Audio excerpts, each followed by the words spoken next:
Pour ce deuxième épisode d'Histoire de champion, nous allons rester aux Jeux de Moscou avec le titre de Thierry Rey en moins de 60 kg.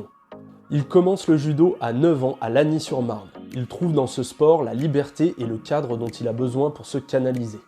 À 18 et 19 ans, il gagne 2 fois le tournoi de Paris et à 20 ans, il devient champion du monde pour la première fois. Il confirme ainsi son statut de favori dans la catégorie à l'approche des Jeux de Moscou. Lors de sa préparation pour cette Olympiade, son premier gros combat est celui du poids.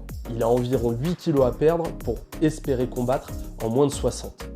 La veille, il lui reste environ 2 kg. Alors, digne de Stallone dans Rocky, il va braver le froid de Moscou et enfiler des couches de vêtements pour aller courir dans la capitale russe et être au poids pour le jour J.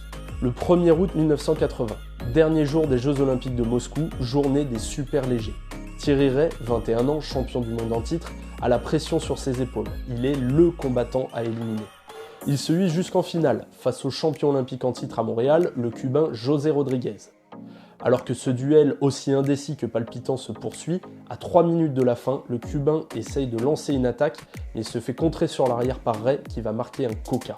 Et le meilleur judoka français a saisi sa chance ici même sur cette action de Rodriguez que Thierry Rey a intelligemment contré en retournant et en plaquant au sol le champion olympique de Montréal. Bon, on est d'accord, ça aujourd'hui, ça compterait comme un Wazari, voire même un hippon. Aucune marque ne sera mise jusqu'à la fin du combat et malgré les efforts en vain de Rodriguez.